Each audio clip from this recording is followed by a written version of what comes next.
कहानी एक मौलाना की। वो मौलाना जो दीन का अलमबरदार भी उतना ही था जितना देशभक्ति का। वो मौलाना जो गुलाम देश में जिंदा रहने से बेहतर आज़ाद मुल्क में मर जाना चाहता था। वो मौलाना जिसने अंग्रेज़ों को भगाने के लिए अपनी जान की बाजी लगा दी। वो मौलाना जिसने अंग्रेज़ों के जुल्मों के खिलाफ कौम को बेदार करने के लिए आंदोलन किए। वो मौलाना जिसने कॉमरेड और हमदर्द नाम से अखबार निकाले और जेल की हवा खाई। और इनकी माँ जो थी आबादी बानो बेगम, वो भी क्रांतिकारी रही। इतिहास ने उनको बी अम्मा के नाम से जाना। इनकी कहानी आगे सुनाएंगे। आज बात मौलाना मोहम्मद अली जौहर की। तारीख 10 दिसंबर 1878। जगह उत्तर प्रदेश का शहर रामपुर। रुहेला पठान अब्दुल अली खान और आबादी बानो के घर एक बच्चा पैदा होता है। ये उनकी 5वीं औलाद थी। बच्चे का नाम रखा जाता है मोहम्मद अली जौहर। ये बच्चा अभी 5 साल का ही हुआ था कि वालिद अब्दुल अली खान का इंतकाल हो गया। 5 बच्चों को पालने की जिम्मेदारी आ गई आबादी बानो पर। मोहम्मद अली जौहर ने उर्दू फारसी की शुरुआती पढ़ाई घर पर हासिल की और फिर मैट्रिक करने पहुंचे बरेली। उस वक्त इलाहाबाद विश्वविद्यालय से संबद्ध अलीगढ़ के मोहम्मदन एंग्लो ओरिएंटल कॉलेज से बीए किया। बड़े भाई शौकत अली की तमन्ना थी कि मोहम्मद अली जौहर ICS यानी इंडियन सिविल सर्विसेज का एग्जाम पास करें, इसलिए उन्हें ऑक्सफोर्ड विश्वविद्यालय में भेजा गया। लेकिन मोहम्मद अली जौहर को कामयाबी नहीं मिली। तब 1898 में उन्होंने ऑक्सफोर्ड के लिंकन कॉलेज से आधुनिक इतिहास में MA की डिग्री हासिल की। लंदन से लौटे तो मोहम्मद अली ने रामपुर रियासत में मुख्य शिक्षा अधिकारी का पद ग्रहण किया। बड़ौदा राज्य में भी नौकरी की। माँ ने दुनियावी तालीम के साथ साथ दीन की तालीम दिलाई, तो इस वजह से वो मौलाना भी बन गए। लंदन से लौटने के बाद वो नौकरी कर रहे थे, मगर उसमें दिल नहीं लग रहा था उनका। उनको पत्रकारिता और शायरी में दिलचस्पी थी। उस वक्त द टाइम्स, द ऑब्जर्वर और द मैनचेस्टर गार्डियन जैसे नामचीन अंग्रेजी अखबारों में उनके लेख छप रहे थे। इसी तरह उर्दू अखबारों में भी उनके लेख छापे जा रहे थे। आज़ादी के लिए मोहम्मद अली ने तलवार की जगह कलम को चुना। भारत लौटने पर मोहम्मद अली को एहसास हुआ कि उन्हें अंग्रेज़ों के जुल्म के खिलाफ लिखना चाहिए। भारतीय समाज के आदर्शों और संस्कृति को कमज़ोर करने का जो प्रयास अंग्रेज़ कर रहे हैं, उसका जवाब देना चाहिए। अगर ऐसा ना किया गया तो भारतीय बिखर जाएंगे, लिहाजा इनमें एकता लानी होगी। तब मौलाना 1911 में कलकत्ता चले गए और उनकी ज़िंदगी का टर्निंग पॉइंट था 1911 में अंग्रेज़ी भाषा में द कॉमरेड अखबार का निकालना। उस वक्त तक कॉमरेड लफ्ज़ ज़्यादा मशहूर नहीं हुआ था। 1917 में मजदूर क्रांति से इसका प्रचलन तेजी से हुआ और फिर बाद में यह लफ्ज़ कम्युनिस्ट पार्टियों या ट्रेड यूनियन आंदोलनों का तो लक़ब ही बन गया। मौलाना अली जौहर ने द कॉमरेड में जब लिखना शुरू किया तो बहुत ही जल्द इस अखबार ने मशहूरियत हासिल कर ली। मौलाना ने इस अखबार के जरिए मुसलमानों को नेशनल और इंटरनेशनल लेवल पर एक तार में पिरोने का काम किया। बाल्कन युद्ध, ब्रिटिशर्स का मिस्र पर कब्जा, फर्स्ट वर्ल्ड वॉर में तुर्की की भूमिका और मुसलमानों की हालत पर लिखे गए लेख लोगों के दिल में जगह बनाते गए।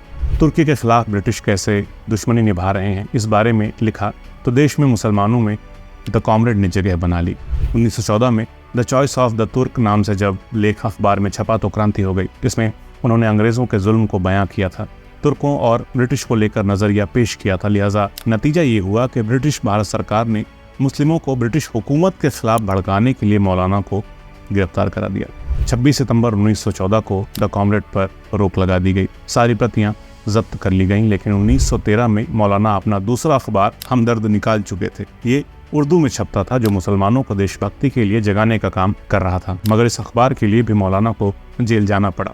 मोहम्मद अली की ललकार अंग्रेजी में तीक्ष्ण, उत्तेजक और शक्तिशाली भाषणों और लेखों के साथ जारी रही। उनकी यह काबिलियत देखकर अंग्रेजी लेखक H.G. वेल्स ने उनके बारे में कहा था, मोहम्मद अली के पास मैकाले की कलम, बर्क की जीभ और नेपोलियन का दिल था।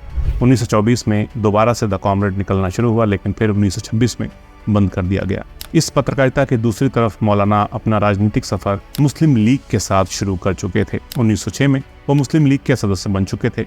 अखबारों को छापने के लिए वो जेल जा चुके थे और अब नज़रबंद चल रहे थे। इस दौरान 1917 में उन्हें सबकी रजामंदी के बाद मुस्लिम लीग का अध्यक्ष बना दिया गया, मगर मुस्लिम लीग के साथ उनकी ज़्यादा बनी नहीं।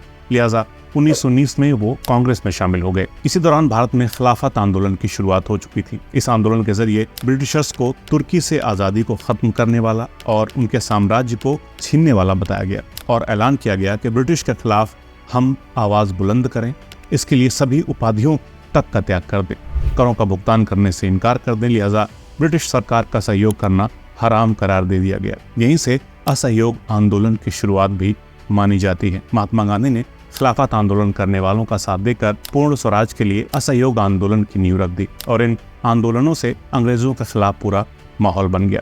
कुछ खूनी संघर्ष हुए तो खिलाफत आंदोलन को खत्म कर दिया गया। उन्होंने 1920 में खिलाफत आंदोलन के लिए लंदन में एक प्रतिनिधिमंडल का नेतृत्व किया। इंग्लैंड से लौटने पर उन्होंने 1920 में अलीगढ़ में जामिया मिलिया इस्लामिया की स्थापना की, जिसे बाद में दिल्ली शिफ्ट कर दिया गया। अब मौलाना महात्मा गांधी के साथ असहयोग आंदोलन में हिस्सा ले रहे थे। साल 1923 में मौलाना मोहम्मद अली जौहर को कांग्रेस का राष्ट्रीय अध्यक्ष बनाया गया, क्योंकि मौलाना आंदोलन के दौरान आज़ादी के कट्टर समर्थक बन चुके थे। लेकिन कुछ अरसे बाद ही कांग्रेस से उनका मोहभंग हो गया। असहयोग आंदोलन के बाद के दिनों में महात्मा गांधी से भी उनकी अनबन हो गई थी। वो गांधी के आलोचक बन गए थे। 1921 की बात है। ब्रिटिश सरकार ने कराची के खालिद दीना हॉल में एक अदालत की स्थापना की और मौलाना को कराची केंद्रीय जेल में 2.5 साल की कैद की सजा दी गई। इस जेल की सजा के अलावा उन्होंने कई बार सरकार विरोधी कामों के लिए जेल में सजाएं काटी थी। मौलाना मोहम्मद अली जौहर की शादी साल 1902 में अमजदी बानो बेगम से हुई थी। वो भी राष्ट्रीय और खिलाफत आंदोलन में शामिल थी। एक बार जब मौलाना ब्रिटिश हिरासत में थे तो उनकी 2 बेटियां बीमार पड़ गईं। मौलाना ने उनसे मिलने के लिए अंग्रेजी हुकूमत से परमिशन मांगी, लेकिन अंग्रेजी हुकूमत ने कहा ब्रिटिश सरकार के खिलाफ पेश किए गए विचारों पर माफी मांग ले तो उन्हें उनकी बेटियों से मिलने की इजाज़त दे दी जाएगी। मौलाना अली जौहर की बूढ़ी माँ आबादी बानो बेगम को जब इस बारे में पता चला तो उन्होंने अपने बेटे को खत लिखा। उस खत में उन्होंने लिखा, अगर तुमने अंग्रेज़ों के प्रस्ताव को स्वीकार किया तो अभी मेरे बूढ़े हाथों में इतनी ताकत बाकी है कि तुम्हारा गला दबा दूं। तब मौलाना ने एक नज़्म लिखी कि अगर अल्लाह को उनकी किस्मत बदलनी होगी तो वो ठीक हो जाएंगे, और अगर नहीं तो अल्लाह की मर्जी ही उनकी मर्जी है, वो मुझे मंजूर है। मौलाना की बेटियों की मौत हो गई, लेकिन उनके कफन दफन में भी मौलाना को शामिल नहीं होने दिया गया। साल 1931 में लंदन में गोलमेज सम्मेलन होता है, जिसमें न चाहते हुए भी मौलाना को शिरकत के लिए जाना पड़ता है। इस सम्मेलन में दी गई उनकी तकरीर आखिरी ख्वाहिश बनकर रह गई। सम्मेलन को संबोधित करते हुए उन्होंने कहा था, मेरे मुल्क को आज़ादी दो या मेरी कब्र के लिए मुझे 2 गज जगह दो, क्योंकि यहाँ मैं अपने मुल्क की आज़ादी लेने आया हूँ और उसी लिए बिना वापस नहीं जाऊँगा। उन्होंने ऐसा इसलिए कहा क्योंकि वे किसी गुलाम मुल्क में मरना नहीं चाहते थे। उनके मुंह से निकली ये बात सच साबित हो गई। आज़ादी का वो तलबगार जो दीन और देश की भक्ति में बराबर डूबा था, वो हमेशा के लिए इस दुनिया से रुखसत हो गया।